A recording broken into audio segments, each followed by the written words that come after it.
This little box is the single piece of gear that I'm most excited about this year. It's the Arc On-Ear by IK Multimedia, and what it does is headphone calibration.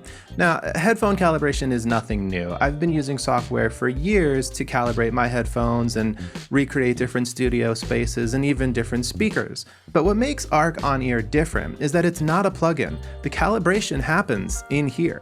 Now, I love headphone calibration, but one of my biggest complaints has always been the clunkiness of having to set it up as a plugin inside your digital audio workstation. Because then if you listen to music outside of your digital audio workstation, it's going to sound different because your headphones are no longer being calibrated.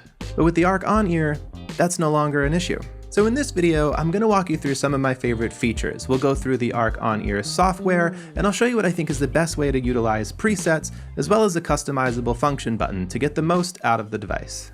The first thing I noticed when I took this out of the box is build quality. This thing feels solid, it's really well made, and has a nice large volume knob with a really long range of motion, so we can be really precise about our listening level. It has 3 buttons: calibration, studio, and a function button that we can customize, and we're going to go through all of these when we dig into the companion software.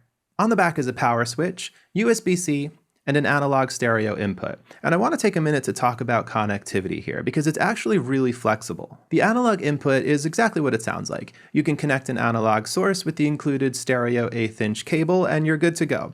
But you can also connect it to your computer via USB-C and use it as an audio interface. And I think that's probably the cleanest way to get sound through the device, because you're minimizing the amount of analog to digital and digital to analog conversions by using the device as your audio interface. But another cool thing the USB-C port does is charge the device. Not just power, it'll definitely power it, but the Arc On-Ear has an internal battery, so you can take it on the go and connect it to a smartphone or a tablet and continue listening or even making music with calibrated headphones. I did a test and got about 6 hours of battery life before I had to charge it again. So let's plug it into the computer and take a look at the Arc On-Ear companion software, which is where things get really interesting.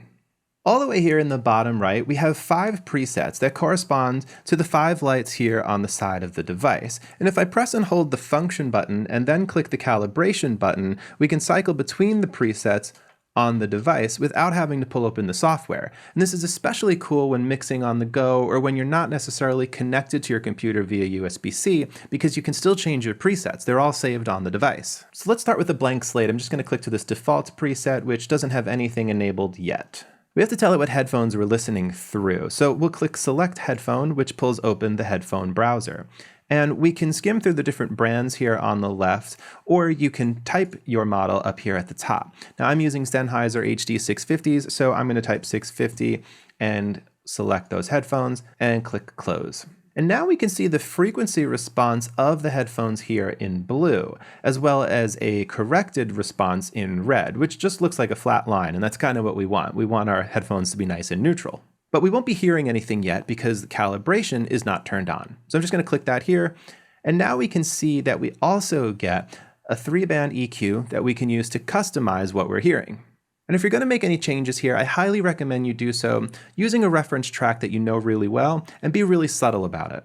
Down here we can also shift the sound either brighter or warmer using this tone control. And you can see up here, there's just kind of a tilt shift EQ to the post frequency response line. Next, let's look at studio simulation. When you first flip this on, you might not notice a huge difference, and I really love how subtle this is. The manual even says that the studio simulation algorithm uses physical modeling to recreate the natural feel of ideal studio monitors in an ideal control room with no added coloration, room resonances, or reverb artifacts. In my opinion, almost every other studio control room emulation software has just kind of sounded like taking a small room reverb plugin and putting it on the master, and I've just never found that to be very useful. But with Arc, we can throw studio simulation on and play around with the width to help give us a subtle sense of space and bring some life into headphone mixing. Taking it a step further, with studio simulation on, we can now select which speakers we want to listen to. We'll click Select Speakers, which pulls open a pretty deep library of different speakers we can listen through. We've got some NS10s from the 80s, 90s, we've got some KRKs, some Barefoots, and we've even got a TV, Bluetooth speaker, and smartphone that we can test our mixes through.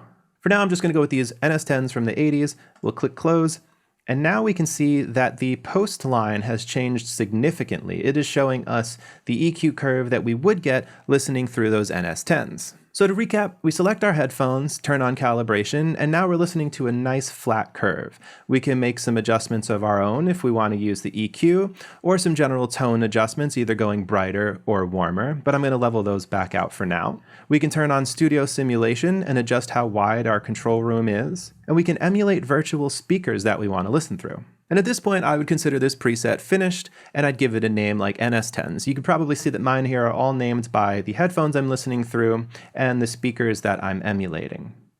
Now I want to talk about workflow. The way that I've been using presets is to make changes to things that we don't have a physical button for. So we have a calibration button, we have a studio button, and a customizable function button, which right here in the middle of the screen is where we can assign that function button to do one of these things. And I'm going to use it to control virtual speakers on or off. So now we've kind of added that missing button here to turn virtual speakers on or off. But what we can't do is change speakers. And so that's why you'll see that all of the presets I've saved are different speakers, so I can quickly cycle between them.